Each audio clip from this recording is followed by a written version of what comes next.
آپ نے حضرت عمر سے فرمایا عمر تیرے زمانے میں ایک شخص آئے گا، اس کا نام ہوگا اویس، اس کا قبیلہ ہوگا مراد، اس کی شاخ ہوگی کرن، اس کا رنگ ہوگا کالا، قد ہوگا درمیانہ، اور ایک سفید نشان اس کے جسم پر ہوگا۔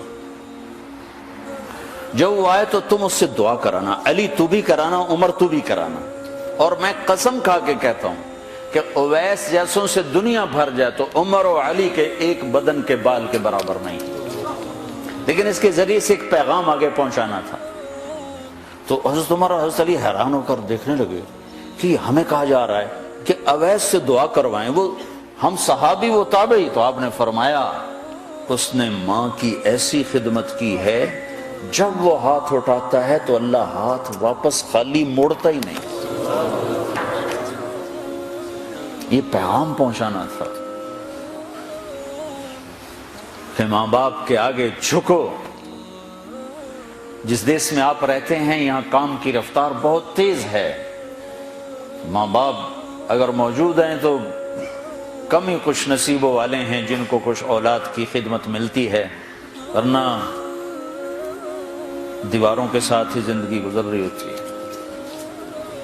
تو عمر رضی اللہ عنہ جب خلیفہ بنے تو ہر سال حج کرتے تھے، ہر سال ان کو ڈھونڈواتے۔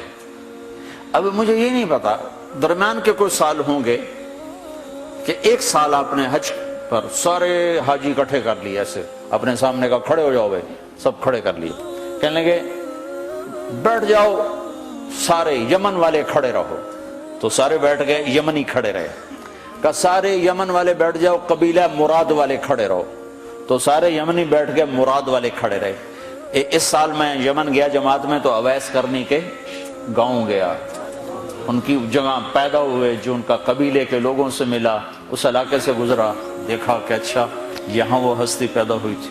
خشک پہاڑ ہیں، بالکل خشک پہاڑ۔ پھر آپ نے کہا مراد والے بیٹھ جاؤ، قرن والے کھڑے رہو، تو صرف ایک آدمی باقی بچا۔ تو آپ نے اس سے پوچھا تم قرنی ہو؟ کہ جی ہاں۔ اویس کو جانتے ہو؟ کہ جانتا ہوں، میرا سگا بھتیجا ہے، میرے بھائی کا بیٹا، لیکن وہ تو تھوڑا پاگل سا ہے، آپ اس کا کیوں پوچھ رہے ہیں؟ تو عمر رضی اللہ تعالیٰ عنہ رونے لگے، کہا وہ نہیں، تو پاگل نظر آتا ہے۔ پھر آپ نے پوچھا کدھر ہے؟ آیا ہوا ہے حج میں؟ ہے؟ کہ جی ہے۔ کدھر ہے؟ کہ جو اونٹ چرانے نکلا تھا عرفات کی طرف۔ تو حضرت عمر نے حضرت علی کو ساتھ لیا اور دوڑ لگائی اور پہنچے عرفات کی طرف، تو دیکھا تو ایک آدمی ایک کیکر کے درخت کے نیچے نفل پڑ رہا اور اونٹ اس کے چاروں طرف چل رہے۔ تو یہ دونوں حضرات بیٹھ گئے، تو انہوں نے اویس نے محسوس کیا کچھ آ گئے لوگ، تو انہوں نے نماز مختصر کر دی، سلام پھیرا۔ تو حضرت عمر نے پوچھا کون ہو بھائی؟ کہا جی مزدور ہوں۔ کہا تیرا نام کیا ہے؟ کہا جی اللہ کا بندہ۔ کہا بھائی ہم سارے کے بندے ہیں، میں پوچھ رہا ہوں جو نام تیری ماں نے تیرا رکھا وہ کیا ہے؟ تو وہ تو پہچانتا نہیں تھا کہ عمر کون ہے، علی کون ہے، وہ تو پہلی دفعہ حج پہ تھا۔ وہ کہنے لگا تم کون ہو میرا انٹرویو کرنے والے؟ انٹرویو تو میں اپنی طرف سے کہہ رہا ہوں۔ کہا تم کون ہو میرا پوچھنے والے؟ تو حضرت علی بولے یہ امیر المومنین ہیں عمر بن خطاب، اور میں ہوں علی بن ابی طالب۔ پھر وہ ایسے ایک دم گھبرائے، دونوں کو سلام کیا، میں معذرت چاہتا ہوں میں نے پہچانا نہیں۔ تو عمر رضی اللہ عنہ نے فرمایا ہاتھ اٹھا، ہاتھ اٹھا۔ برمنگم والوں کو پیغام پہنچے کہ ماں کی خدمت کیسے کی جاتی، کہ عمر جیسا ہاتھ اٹھوا رہا ہے، علی جیسا، علی جیسا۔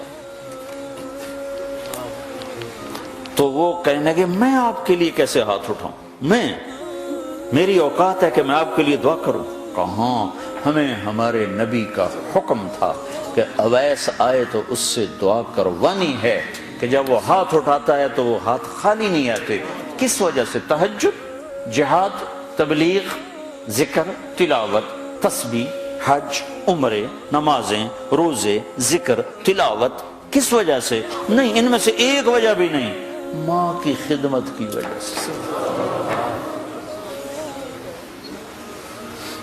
پھر ایک اور جگہ آپ نے فرمایا کہ لوگ جب جنت میں چلیں گے تو اویس بھی چلے گا، جب جنت کے دروازے پر پہنچے گے تو اللہ تعالیٰ فرمائیں گے اویس کو روک لو، باقی کو جانے دو۔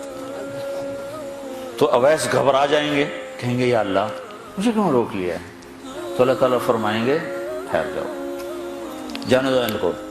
ہاں بھائی، اب یہ سامنے جہنم کے لوگ کھڑے ہوئے ہیں، تو شفاعت کر، تیری طفیل لاکھوں انسانوں کو جنت میں ڈالوں، تجھے اس لیے روکا ہے کہ تو شفاعت کر، جدھر تیری انگلی اٹھتی جائے گی ان کے لیے جنت لکھتی چلی جائے گی، ان کے لیے جنت لکھتا چلا جاؤں گا، جدھر جدھر تو انگلی اٹھائے۔